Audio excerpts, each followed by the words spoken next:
అందరికీ నమస్కారం. ఒక విషయం గురించి గవర్నమెంట్ దృష్టికి తీసుకెళ్తూ పదే పదే ఆ విషయం గురించి చర్చిస్తూ యాక్షన్ తీసుకోండి అనేసి నేను చెప్తుంటే యాక్షన్ తీసుకోకపోగా నువ్వు ఏం చేసుకుంటావో చేసుకో, నువ్వు ఏం చేయగలవో మేము చూస్తాము అని వెట్టకారంగా వ్యంగ్యంగా బిహేవ్ చేస్తుంటే ఇంకెందుకు పార్టీ రూల్స్ అండ్ రెగ్యులేషన్స్ అవన్నీ అవసరం లేదు కదా. నేను అరవ శ్రీధర్ గురించి మాట్లాడుతున్నా. మొన్న పార్టీ కండువా వేసుకున్నాడు, నిన్న పార్టీ కార్యాలయానికే వెళ్ళి మీటింగ్ పెట్టుకున్నాడు. కానీ రిపోర్టర్స్ని ఎవరిని ఫొటోస్ తీయొద్దు, ఇది అంతర్గత మీటింగ్ అనేసి అన్నాడంట. ఎలా అంతర్గత మీటింగ్ అవుతుంది? నీకు అసలు పార్టీలోకే పార్టీ కార్యక్రమాలకే అలో లేనప్పుడు నువ్వు పార్టీ కార్యాలయానికి ఎలా వెళ్తావు? నువ్వు నా మీద నెగ్గాలని చూడు, కానీ ఎప్పుడు ఒక క్లీన్ చిట్ తీసుకో, నన్ను రాంగ్ అని ప్రూవ్ చేయి. ఇప్పుడు అడగచ్చు, అందరూ అడగచ్చు, పార్టీకి సంబంధం లేదనేసి అంటున్నావు, మళ్ళీ పార్టీని ఎందుకు ఇన్వాల్వ్ చేస్తున్నావు అనేసి. పార్టీకి సంబంధం లేనప్పుడు ఒక అమ్మాయి విషయంలో అన్యాయం చేసిన ఒక నార్మల్ వ్యక్తిగా శ్రీధర్ని అరెస్ట్ చేయగలరా? కనీసం రిమాండ్లోకి ఉంచగలరా? ఆ ధైర్యం ఉందా? ఎవ్వరికీ లేదు. ఎందుకు లేదు?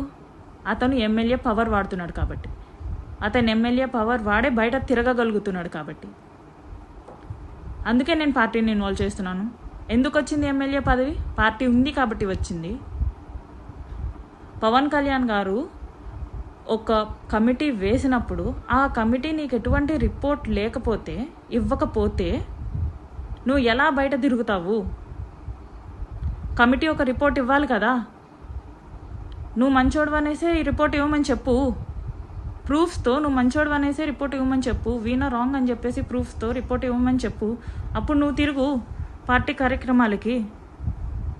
ఇదంతా వదిలేసి ఫొటోస్ అప్లోడ్ చేయొద్దంట, కానీ నువ్వు మాత్రం పార్టీ కార్యాలయానికి వెళ్ళిపోతావంట. ఇది అంతా పవన్ కళ్యాణ్ గారికి తెలిసి జరుగుతుందా, తెలియకుండా జరుగుతుందా? పవన్ కళ్యాణ్ గారు ఒక నివేదిక అయితే ప్రకటించారు కదా. Then prove me wrong. Veena wrong, Veena చెడ్డది, వీణ ట్రాప్ చేసింది, ఇది అనేసి రిపోర్ట్ ఏదో ఒకటి ఇవ్వాలి కదా. 2 months మీకేమన్నా ఆటలుగా ఉందా? ఒక అమ్మాయి జీవితం అంటే. ఒక అమ్మాయి బయటకు వచ్చి నేను మైలు పడిపోయాను, నా కుటుంబం నాశనం అయిపోయింది ఒక ఎమ్మెల్యే వల్ల, న్యాయం చేయండి అని చెప్పేసి బహిరంగంగా మాట్లాడుతుంటే కనీసం విచారణ లేదు, నా నుంచి విచారణ లేదు. అక్కడ శ్రీధర్ని విచారణ చేశారంట. విచారణ చేసి ఏం లాభం? విజయవాడ నుంచి వచ్చి ఏం లాభం? కమిటీ రిపోర్ట్ ఇవ్వకుండా అతన్ని బయట కార్యక్రమాల్లోకి ఇన్వాల్వ్ చేయాలి అనుకుంటే మీరు సమాజానికి కానీ ప్రజలకు కానీ ఏం తెలియజేస్తున్నట్టు? అంటే ఇలా ఎవరి విషయంలో అయినా సరే, అమ్మాయిల విషయంలో అయినా సరే, ఆడవాళ్ళ విషయంలో అయినా సరే, ఇలా చేసే ఒక ప్రజాప్రతినిధిని కానీ ఎవరినైనా కానీ మీరు సపోర్ట్ చేస్తున్నట్ట, మెల్లిగా ప్రజలకు అలవాటు చేస్తున్నట్ట.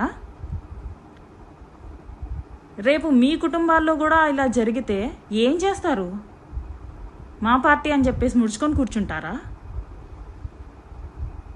నాకు తెలిసి ఇదంతా పవన్ కళ్యాణ్ గారికి తెలిసి జరుగుతుందో తెలియక జరుగుతుందో నాకు తెలీదు, కానీ I still believe in Pawan Kalyan garu. ఒక పార్టీ నివేదిక ఇవ్వకుండా ఎమ్మెల్యే అరవ శ్రీధర్ని పార్టీ ఆఫీస్లోకి అలో చేస్తున్నారు, పార్టీ కండువా వేసుకోవడానికి అలో చేస్తున్నారు, వాడు పబ్లిక్గా సోషల్ మీడియాలో పోస్టులు చేస్తున్నాడు, ప్రజల్లోకి వస్తున్నాడు అంటే దీన్ని మీరు ఏం మెసేజ్ ఇద్దామని చెప్పేసి స్టేట్కి? ఇటువంటి వాళ్ళు అమ్మాయిలకు అన్యాయం చేసినా సరే, అమ్మాయిల్ని రేప్ చేసినా సరే, అమ్మాయిల్ని మోసం చేసినా సరే మీరు వదిలేస్తారు, అంతే కదా? You exactly mean. నేనే అడుగుతున్నాను, నన్ను రాంగ్ అని ప్రూవ్ చేసో, శ్రీధర్ని రైట్ అని ప్రూవ్ చేసో ఒక రిపోర్ట్ ఇచ్చి విత్ ప్రూఫ్స్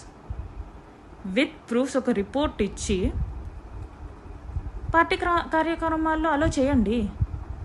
ఇదంతా మానేసి మీరు హోల్డ్ చేసి పెట్టి, ఒక విషయాన్ని హోల్డ్ చేసి పెట్టి మెల్లిమెల్లిగా ప్రజల్లో ఆ విషయాన్ని మర్చిపోయి చేసి అతన్ని మళ్ళీ ప్రజల్లోకి తీసుకొస్తున్నారు అంటే మీరు ఒక అమ్మాయికి ఏం చేశారండి? మీరు ఒక అమ్మాయికి అందరూ కలిసి కంకణం కట్టుకొని ఒక అమ్మాయికి సక్సెస్ఫుల్గా అన్యాయం చేశారు. కాదు మా పార్టీ ఇలా కాదు, మా పార్టీకి నియమ నిబంధనలు ఉన్నాయి అంటే ప్రూవ్ ఇట్.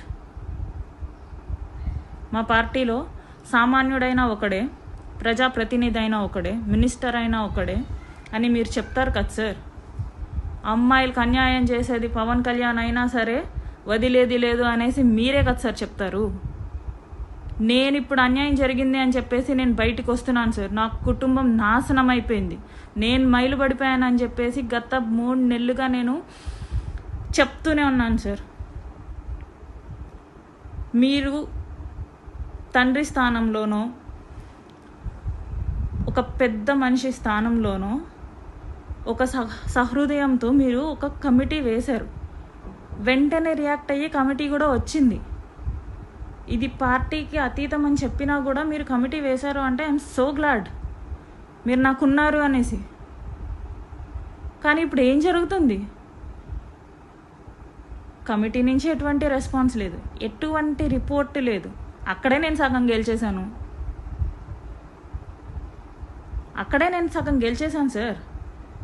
మీరు నివేదిక ఇవ్వట్లేదు అంటేనే మీ సైడ్ తప్పు ఉంది కాబట్టే కదా నివేదిక ఇవ్వట్లేదు. అండ్ పార్టీ కార్యక్రమాల్లోకి మెల్లిమెల్లిగా అలవాటు చేద్దాం అనుకుంటున్నారు. ఇది మీరు నాకు సక్సెస్ఫుల్గా మోసం చేసినట్టే కదా సార్. ఇలాంటి ఒక బిహేవియర్తో, ఇలాంటి ఒక పనులతో ఎలా సార్ ఎంకరేజ్ చేస్తారు ఎమ్మెల్యేస్ని? నువ్వు ఎలా అయినా ఉండరా, నేను చూసుకుంటాను అని అన్నట్టే కదా సార్. దీన్ని నేను చాలా ఖండిస్తున్నాను. ఇది ఇలాగే ఉంటుంది అంటే మీరేదో చేస్తారు అనేసి నేను బయటకు వచ్చినందుకు ఇది ఇలాగే ఉంటుంది, మేము మా వాళ్ళకే సపోర్ట్ చేసుకుంటాం అంటే నేను కూడా మీ డిపార్ట్మెంటే, నాకు మీ సపోర్ట్ కోరుకుంటున్నాను. మీరు న్యాయాన్యాయాలు పరిశీలించి ఎవరు మోసం చేశారో, ఎవరు తప్పు చేశారో మీరు పరిశీలించి అప్పుడు శిక్ష వేయండి. అప్పుడు నాకు శిక్ష వేయండి, నా తప్పు ఉంటే శ్రీధర్ని శిక్షించండి. అది మానేసి ఒక ఎమ్మెల్యే పవర్ ఉంది కదా అని చెప్పేసి మీరందరూ ఒక అమ్మాయికి అన్యాయం చేయడం ఏంటి సార్? చాలా తప్పు సార్. ఇది ఇలాగే ఉంటుంది అంటే నాకు ఆత్మహత్య తప్ప వేరే దారి లేదు. అది కూడా నేను మీ పార్టీ ముందే, జనసేన పార్టీ విజయవాడలో వచ్చి మీ పార్టీ కార్యాలయం ముందే నేను పెట్రోల్ పోసుకొని తగలబెట్టేసుకుంటాను. ఇంత బహిరంగంగా ఏ ఆడదైనా సరే బయటకు వచ్చి నాకు నష్టం జరిగింది అనేసి చెప్పేది ఎందుకో తెలుసా? పాపులర్ అవుదామని కాదు, ఇలాంటి విషయాల్లో కాదు పాపులర్ అయ్యేది. ఏదైనా సాధిస్తే పాపులర్ అయితే దానికి ఫేమ్ ఉంటుంది. మీరేదో చేస్తారని చెప్పేసి సార్ నేను బయటకు వచ్చాను. పాపులర్ అవుదామని కాదు, శ్రీధర్ని పాపులర్ చేద్దామని కాదు, శ్రీధర్ని నష్టపరుద్దామని కూడా కాదు. ఇలా ఉంది, ఇలా జరుగుతుంది. నా ప్రయత్నాలన్నీ తర్వాత నేను ఇలా బయటికి రావడం జరిగింది. అది కూడా ఎవరి వల్ల? మీ మీద నమ్మకం వల్ల. మీరు నాకు న్యాయం చేస్తారని చెప్పేసి చిన్నప్పటి నుంచి చూస్తున్నాం మిమ్మల్ని. మీలో ఎంత కోపం ఉంటుందో, మీలో ఎంత కసి ఉంటుందో మీ ఫ్యాన్స్గా మాకు అంతే ఉంటుంది. అమ్మ నాన్న తమ్ముడు లాగా Pawan Kalyan also one of the family. మేము అలా అనుకునే వాళ్ళం సార్. మీరున్నారనేసే నేను బయటికి రావడం జరిగింది. లేదు, మీరందరూ కంకణం కట్టుకొని నాకు అన్యాయం చేయాలి అనుకుంటే నేను మీ పార్టీ కార్యాలయానికే వచ్చి నేను ఆత్మహత్య చేసుకుంటాను సార్. ఇంకింతకంటే నాకు వేరే గత్యంతరం లేదు. చచ్చిన తర్వాత అయినా సరే వీణా గురించి ఆలోచిద్దామనేసి మీకేమన్నా అనిపిస్తుందేమో. హిట్ టీవీ యాప్, ఇందులో short news, live news, entertainment shows, movies, digital magazines తో పాటు మీ జిల్లా వార్తలను కూడా ఫ్రీగా చూడొచ్చు. ఇంకెందుకు ఆలస్యం, వెంటనే హిట్ టీవీ యాప్ ని డౌన్లోడ్ చేసుకుని ఫ్రీగా ఎంటర్టైన్మెంట్ పొందండి. Hit TV app. Hit TV app.